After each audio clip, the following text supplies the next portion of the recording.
நம்ம அல்ட்ராவோட எல்லா தயாரிப்புகளுமே ஆரோக்கியமான ஃபுட் கிரேட் ஸ்டெயின்லெஸ் ஸ்டீலால் தயாரிக்கப்பட்டது. அல்ட்ரா என்றால் ஆரோக்கியம்.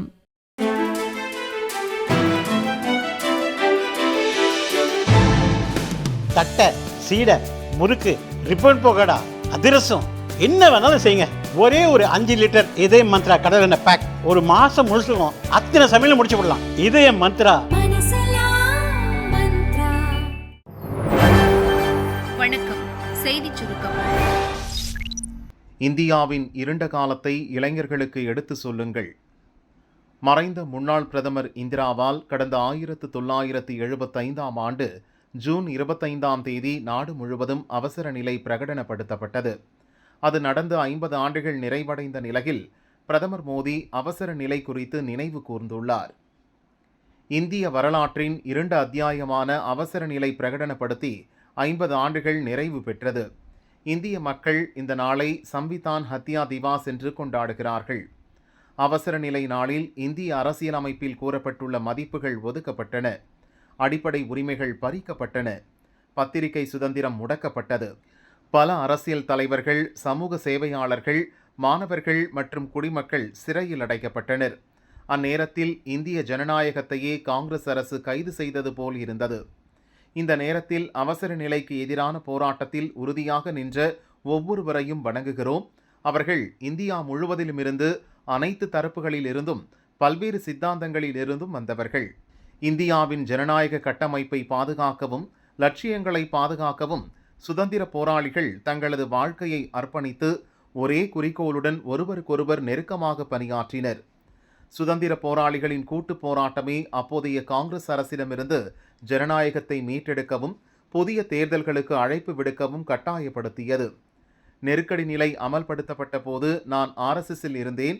அவசர நிலை எதிர்ப்பு இயக்கம் எனக்கு ஒரு கற்றல் அனுபவமாக இருந்தது. ஜனநாயக கட்டமைப்பை பாதுகாக்கும் முக்கியத்துவத்தை அவசர நிலை உறுதிப்படுத்தியது. அவசர நிலையின் இருண்ட நாட்களை நினைவில் வைத்திருப்பவர்கள் அல்லது அந்த காலத்தில் துன்பப்பட்ட குடும்பங்கள் தங்கள் அனுபவங்களை சமூக வலைதளத்தில் பகிருங்கள். அது 1975 முதல் 1977 வரையிலான அவமானகர காலத்தின் கோலத்தை இளைஞர்களுக்கு விளக்கி விழிப்புணர்வை ஏற்படுத்தும் என பிரதமர் மோடி தெரிவித்துள்ளார். ரயிலில் சாதாரண வகுப்பு பெட்டிகளை குறைக்க வேண்டாம், முதல்வர் ஸ்டாலின் வேண்டுகோள். வேலூர், திருப்பத்தூர் மாவட்டங்களில் நடக்கும் நிகழ்ச்சிகளில் முதல்வர் ஸ்டாலின் பங்கேற்கிறார். இதற்காக சென்னை சென்ட்ரல் ரயில் நிலையத்திலிருந்து இன்று காலை 10:20 மணிக்கு புறப்பட்ட Sainagar Shirdi super fast express ரயிலில் புறப்பட்டு சென்றார். காட்பாடி ரயில் நிலையத்தில் வந்திறங்கிய முதல்வர் ஸ்டாலினை அமைச்சர் துரைமுருகன் மற்றும் MP MLAக்கள் வரவேற்றனர். அங்கிருந்து காரில் வேலூர் நகருக்கு புறப்பட்டு சென்றார்.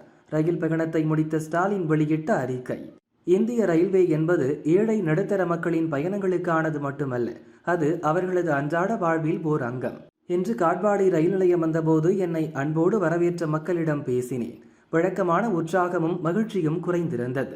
ஜூலை முதல் உயர்த்தப்பட உள்ள ரயில் கட்டணங்களும் குறைந்து வரும் சாதாரண வகுப்பு பெட்டிகளும் அவர்களது மகிழ்ச்சியை களவாடி உள்ளது.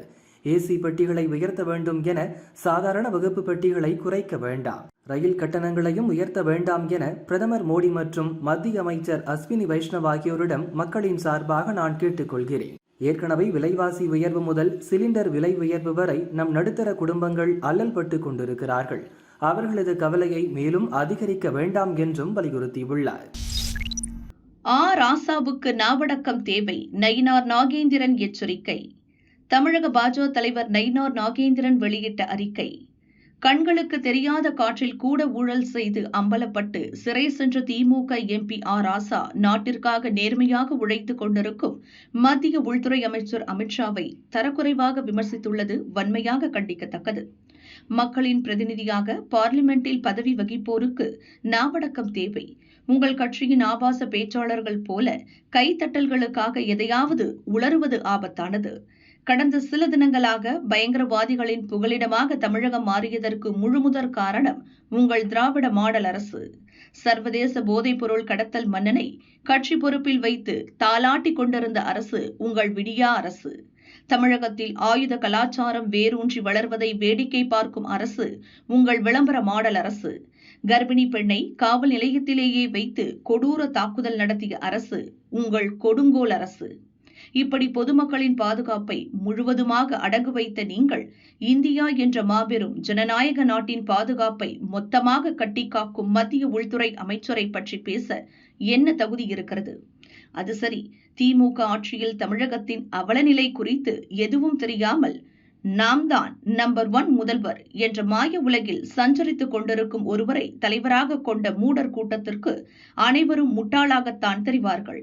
மஞ்சள் காமாலைக்காரர் கண்களுக்கு அத்தனையும் மஞ்சளாக தெரிவது போல உங்கள் கீழ்த்தரமான ஆணவமிக்க அரசியல் நாகரிகமற்ற பேச்சுக்களுக்கு தமிழக மக்கள் உங்களை 2026க்கு பிறகு அரசியலை விட்டே துரத்திவிடுவது உறுதி என தெரிவித்துள்ளார்.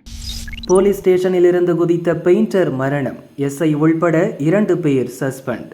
சென்னை வேளச்சேரி ராம்நகர் வடக்கு பகுதியில் முகத்தில் துணி கட்டியவாறு வீட்டின் சுவர் ஏறி குதித்த மர்ம நபர் ஒருவரை வேளச்சேரி போலீசார் அழைத்து சென்று விசாரித்தனர். விசாரணையில் அவர் உத்தரப்பிரதேசத்தைச் சேர்ந்த 37 வயது ராஜா நிசாத் பிரசாத் என்பதும் கட்டுமான நிறுவனத்தில் பெயிண்டிங் வேலை செய்து வந்ததும் தெரிய வந்தது.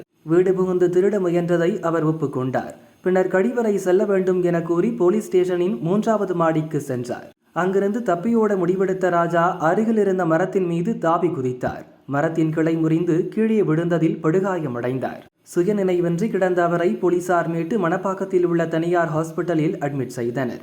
அங்கு சிகிச்சை பெற்று வந்த ராஜா நேற்று மாலை சிகிச்சை பலனின்றி இறந்தார். அவரது உடல் பிரேத பரிசோதனைக்காக ராயப்பேட்டை அரசு ஹாஸ்பிட்டலுக்கு அனுப்பி வைக்கப்பட்டது. அடையாறு துணை கமிஷனர் பொன் கார்த்திக் குமார் நேரில் சென்று விசாரித்தார். போலீஸ் விசாரணைக்கு பயந்து தப்பியோட முயன்றபோது கீழே விழுந்தாரா அல்லது தற்கொலை செய்யும் எண்ணத்தில் கீழே குதித்தாரா என விசாரணை நடக்கிறது. இந்நிலையில் சென்னை மாநகர போலீஸ் கமிஷனர் அருண் உத்தரவின் பேரில் பணியில் கவனக்குறைவாக இருந்ததாக சப் இன்ஸ்பெக்டர் ஜம்புலிங்கம், போலீஸ்காரர் ஜெகதீசன் ஆகியோர் சஸ்பெண்ட் செய்யப்பட்டனர். இரவு 12க்கு வீட்டிலிருந்து மாயம், அதிகாலை துடிதுடிக்க கொடூரம், இடையில் நடந்தது என்ன?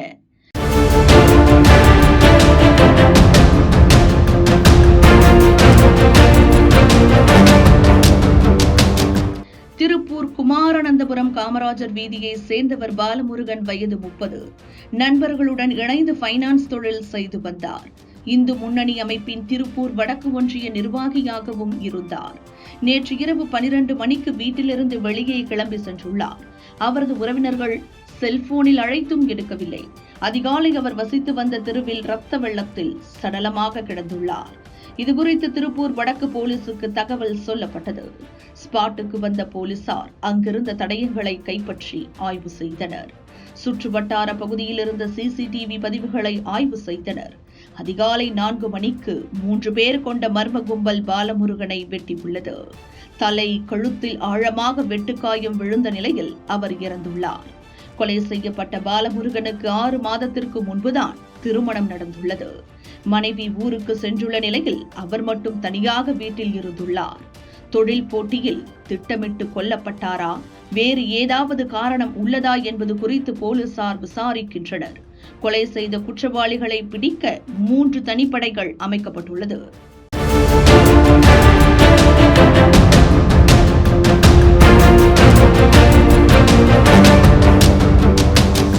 போதைப்பொருள் வழக்கில் நடிகர் கிருஷ்ணா தலைமறைவு, பிடிக்க 5 தனிப்படை தீவிரம். போதைப்பொருள் சப்ளை செய்ததாக சென்னையில் கைதான பிரதீப் அளித்த வாக்குமூலத்தில் நடிகர்கள் ஸ்ரீகாந்த், கிருஷ்ணாவுக்கு தொடர்பிருப்பது தெரிந்தது. இதனையடுத்து போதைப்பொருள் பயன்படுத்தியதாக நடிகர் ஸ்ரீகாந்த் கைது செய்யப்பட்டார்.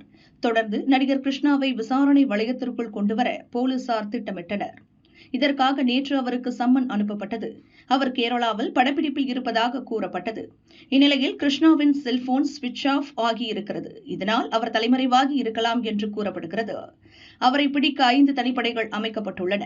மேலும் சைபர் கிரைம் நிபுணர்கள் மூலம் அவரிடத்தை கண்டறியும் முயற்சியும் நடக்கிறது. மேலும் இந்த விவகாரத்தில் சம்பந்தப்பட்டவர்களை பிடிக்க போலீசார் தீவிரம் காட்டி வருகின்றனர். விண்வெளி நிலையத்துக்கு புறப்பட்டார் சுக்லா. அமெரிக்காவின் ஆக்சியம் ஸ்பேஸ் தனியார் நிறுவனம் சர்வதேச விண்வெளி நிலையத்திற்கான பயண திட்டத்தில் ஈடுபட்டுள்ளது. அமெரிக்க விண்வெளி ஆய்வு நிறுவனமான நாசா மற்றும் இந்திய விண்வெளி ஆய்வு நிறுவனமான இஸ்ரோ இணைந்து இந்த பணியை மேற்கொண்டது. இந்த திட்டத்தின் கீழ் இந்திய விமானப்படையின் குரூப் கேப்டன் சுபான்ஷு சுக்லா, அமெரிக்காவைச் சேர்ந்த மிஷன் கமாண்டர் பெக்கி விட்சன், ஹங்கேரியைச் சேர்ந்த திபோர் கபு மற்றும் போலந்தைச் சேர்ந்த ஸ்லாவோஸ் உஸ்னான்ஸ்கி ஆகியோர் சர்வதேச விண்வெளி நிலையத்திற்கு சென்று 14 நாட்கள் தங்கி ஆய்வு செய்கின்றனர். பல்வேறு காரணங்களால் இந்த பயணம் தொடர்ந்து 7 முறை ஒத்திவைக்கப்பட்டது. இந்நிலையில் அமெரிக்காவின் புளோரிடாவில் உள்ள நாசாவின் கென்னடி விண்வெளி மையத்திலிருந்து ஃபால்கன் 9 ராக்கெட் மூலம் இந்திய நேரப்படி இன்று மதியம் 12:01 மணிக்கு சுபான்ஷு சுக்லாவின் குழுவினர் விண்வெளி நிலையத்துக்கு புறப்பட்டு சென்றனர். 28 மணி நேர பயணத்துக்கு பிறகு நாளை மாலை 4:30 மணிக்கு சர்வதேச விண்வெளி நிலையத்தை ஸ்பேஸ் எக்ஸ் டிராகன் விண்கலம் அடைய உள்ளது. தஞ்சை பெரிய கோயிலில் ஆஷாட நவராத்திரி துவக்கம். தஞ்சை பெரிய கோயிலில் உள்ள